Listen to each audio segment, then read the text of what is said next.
Tales by Tabletop is a story adapted from sessions of Dungeons & Dragons.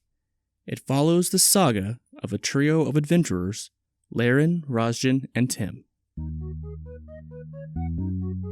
Welcome, dear listeners, to another chapter in our story.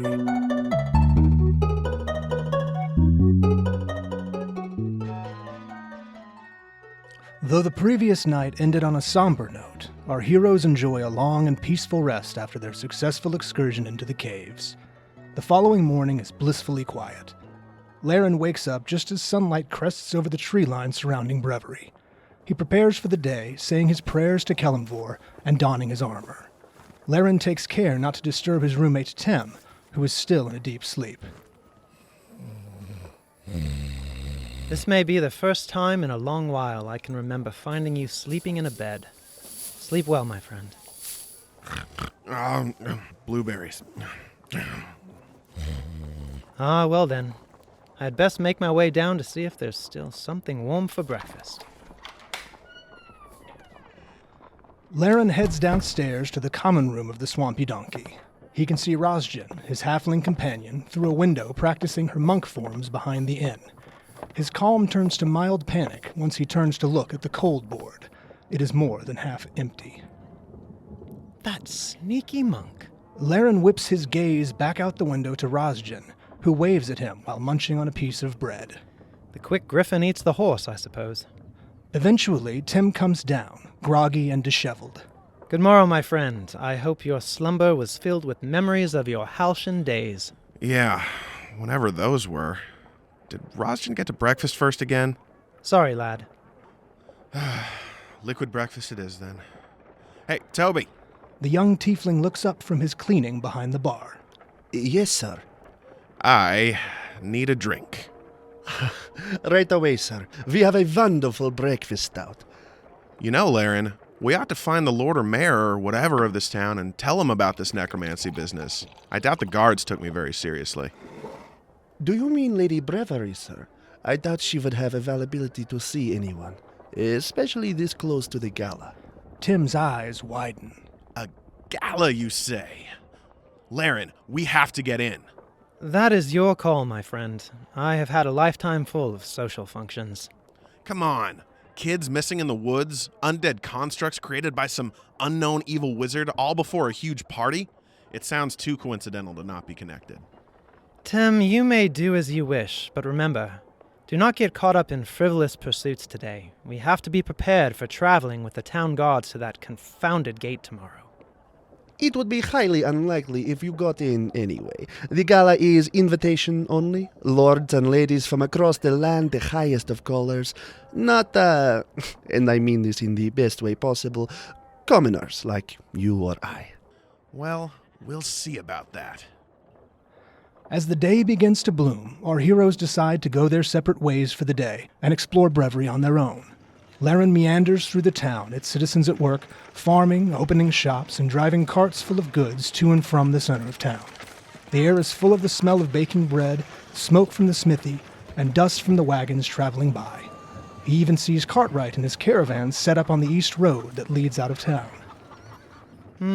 Maybe west then. Laeran moves slowly, absorbing the morning air. About half an hour into his walk, an elven man stops to speak to him. Pardon me, sir. I could not help but notice. Are you a follower of Kelemvor? Oh, yes, sir, that I am. A cleric, in fact. What a relief. I saw that symbol. I hope it might be possible for you to help me. My name is Pelias Galenadel. Well met, sir. I am Laeran Blackbirch. Tell me, how may I be of service? It is about my father, you see. He passed almost 10 summers ago. My condolences. May Kelemvor guide his soul to Arvandor. Thank you. That is what I wish to speak to you about. When he died, he was unable to have a proper elven ceremony. The cleric in Brevery did a suitable job, but I still worry. Did his soul make it to Arvandor? Very understandable. If you could, sir, please lead the way to where he rests. I will speak with my lord and put your mind at ease. Brevery's cemetery is a rather plain space. Nearly 24 tombstones neatly lined up and well-maintained, tucked away behind a short wooden fence. The road to the cemetery leads Laeran and Pelias close to the keep. Laeran can see and hear a dozen or so people in the distance working, presumably for the upcoming gala. A familiar tune on the air brings out a smile on his typically stoic face. Pelias nods to the bustling at the keep. My father would tell us to be wary when the powerful gather. It's probably why he wanted to spend his last years here helping build this town and not in some big city. There's his headstone, in the third row on the left. Pelias opens the gates to the graveyard and walks slowly to one of the many simple tombstones.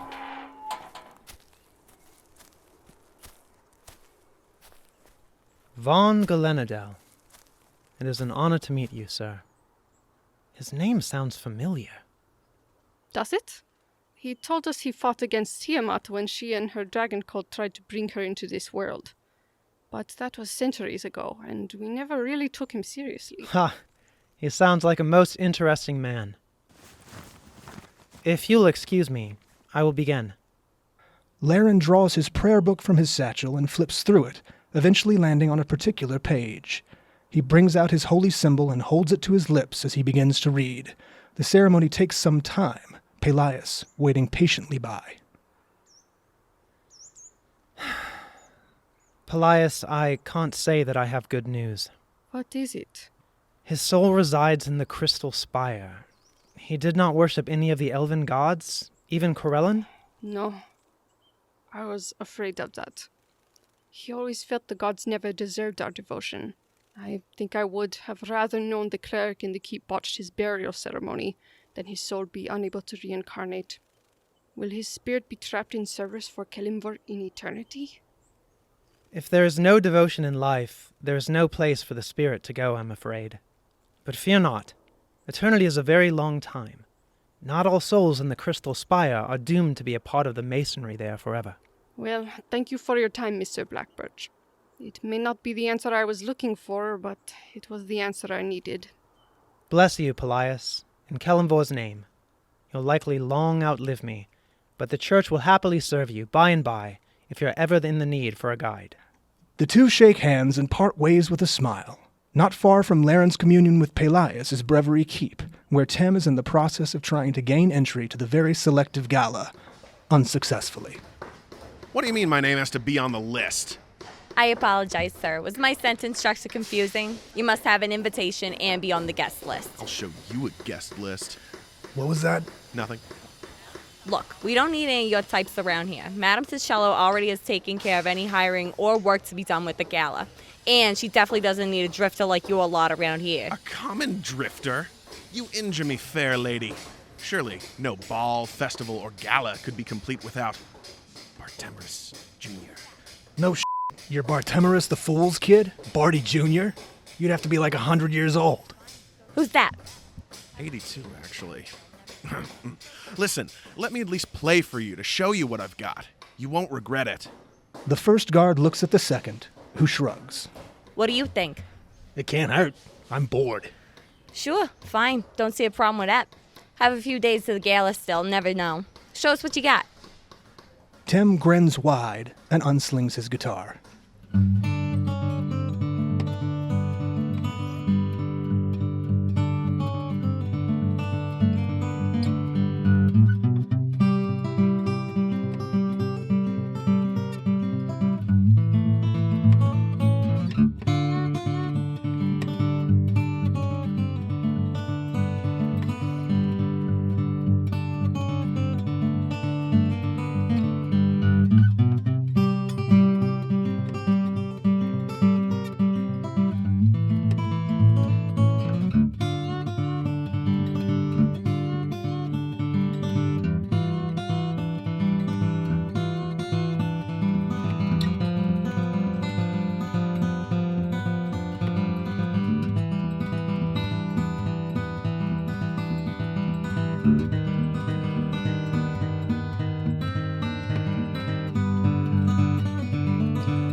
Oh my god. Oh my goodness.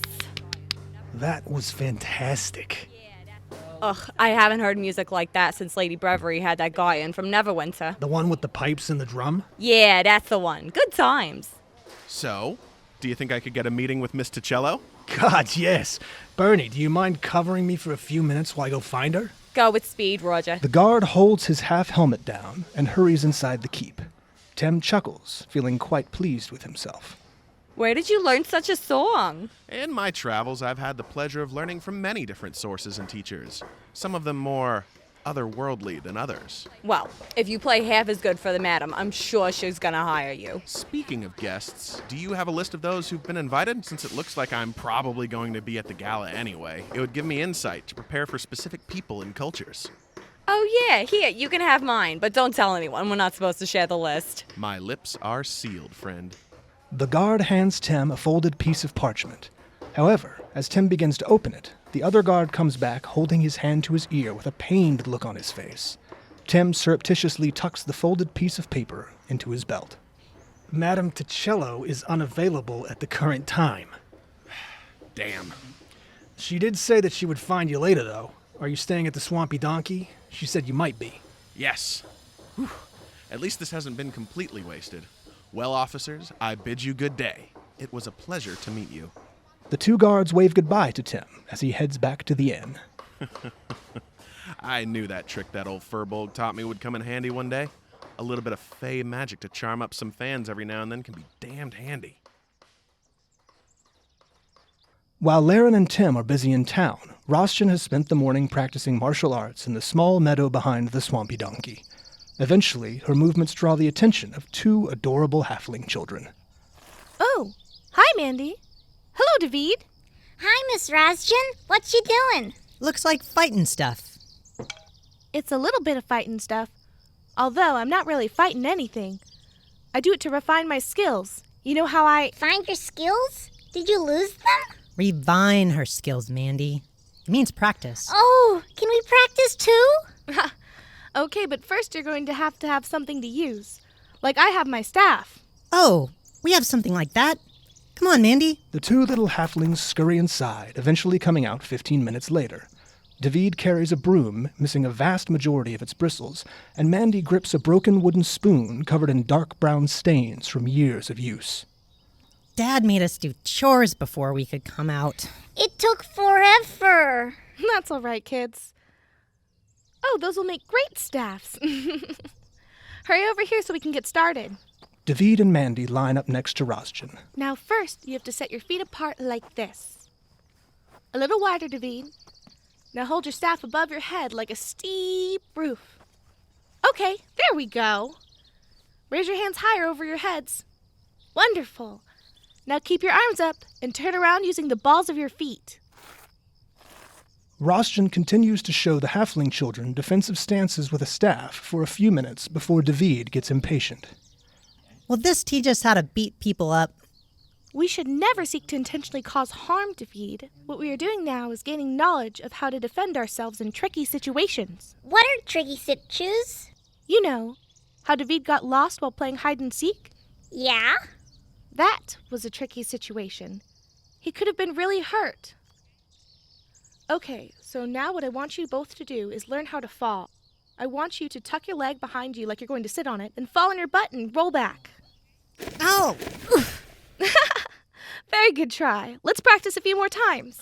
Rosjen resumes demonstrating and teaching the few moves to David and Mandy, all the while adjusting their techniques and gently fixing their posture. After about 30 minutes, she starts to see their attention spans begin to wane.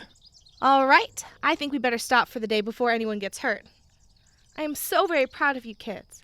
Remember to keep practicing what we learned today, but always with an adult present, and never on each other. After the two light-leaf children leave, Rosjen heads to her room to wash up and put her short sword away.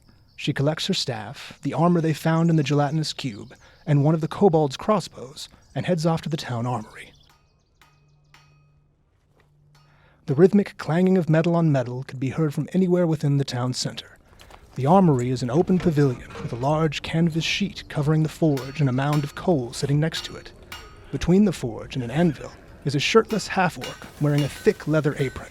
He stands firm, shaping a red-hot piece of metal with his hammer. Good afternoon. Are you Otenkirk? Yep, that's me. What can I do you for? Oh, I was hoping to get this armor and crossbow repaired. The half-orc places the metal rod back into the furnace and removes his thick blacksmithing gloves and wipes a hand across his brow. Let me see here. Yep, I reckon I can fix this, but it don't have any of the leather backing left to it. It used to be splint mail, right? I don't know. We found it inside a gelatinous cube. Did you now? Well, at least its armor's getting a second chance at life. Too bad for that first feller that got it, though. Yeah. Could you also fix the crossbow? Whoa, Nelly, ain't that a piece of work? I could fix it, but it might do you to just buy a new one. Just got a shipment in from Cartwright. Yeah, I think we'd rather have it just repaired if that's all the same to you. Suits yourself. You do a lot of trading with Cartwright? He's cheap and on schedule. I ain't got no complaint about him. Well, that makes one of us. Say, one more thing. Could you do a modification? Modification? What kind? Could you make a mechanism so that I can turn my staff into a spear and back again? That's a tall order for such a little lady. I don't reckon I have the know-how to rig up something like that. You need one of them there rock gnomes for that kind of, whatchamacallit, gadget, that's the word. But I figure I can put a special head you could twist on it, turn it to a spear and back. That work? Yeah, I'd be okay with that. Well, leave 'em here. I'll have 'em all done in a few days. You can come back tomorrow, see if I've gotten any of 'em done. I'll probably start with that crossbow. That'll run you 113 gold. All right then, here you go. I'll see you soon, Mr. Odenkirk. Rosjen makes her way back to the Swampy Donkey. It's nearing noon in Brevery, and the adventurers all gather again at the inn around a table in the common room. Tim looks distressed, dramatically gesturing to a folded piece of paper in his hand. Mahmoud of Overport? Kiara Moontree, the Unbowed?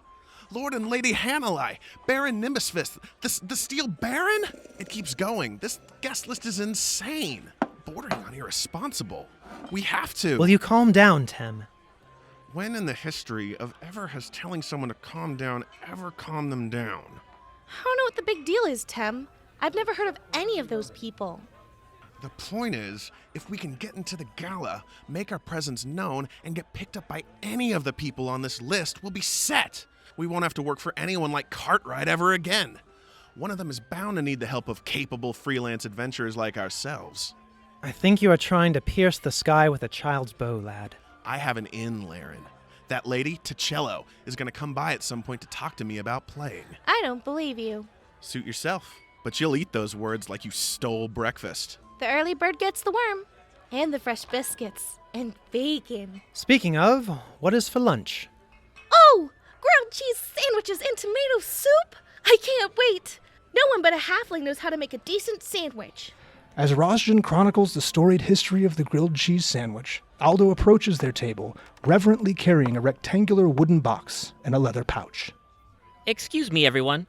I wanted to give you a few things to thank you for what you did yesterday. It's a bit of gold I've collected and an old calligrapher's kit. It belonged to my wife, and I think it's time to pass it on. Good sir, we are humbled by your gifts. Thank you. Aldo, we were happy to help. Say, Aldo, do you also think you could put in a good word for us with Lady Brevery? I doubt I'll have the ear of Lady Brevery anytime soon, but I'll see what I can do. Really, it just needs to be anyone who can get us into the gala. I'll do my best when I can, good sir. Now, let's get to that lunch. Yay! Cassandra brings the adventurers their food, and Rosjen eagerly dives in. Laeran and Tim are only half done before she starts on her second round. Tim continues to bother Laeran about the guest list for the spectacular party he's not invited to. Rosjen, after clearing her third bowl of soup, opens up the old calligraphy set. Where does the story continue? Please join us next time for another chapter. Tales by Tabletop is a series supported by a dedicated team. They make this project happen and infinitely more fun. Laeran is played by Jim Cook and voiced by Jay DeGraff. Rosjen is played by Misty Harper and voiced by Jazlyn Pintar. Tim is voiced and played by Phil Boelche. Your narrator is David Nayling. Guest voice acting provided by Jim Cook, Anna Gabay, Gabrielle Galluzzo, David Nayling, Travis Nellor, Anna Schulmeyer, and Steve Vettori. Story coordinators are Mike Becker, Chris Hultin, and Zac McAuley. Sound effects provided by freesound.org, and music provided by tabletopaudio.com. The theme for Tales by Tabletop was created by David Vass. This show is edited and directed by Zac McAuley, Travis Nellor, and is produced by Michael Blackard.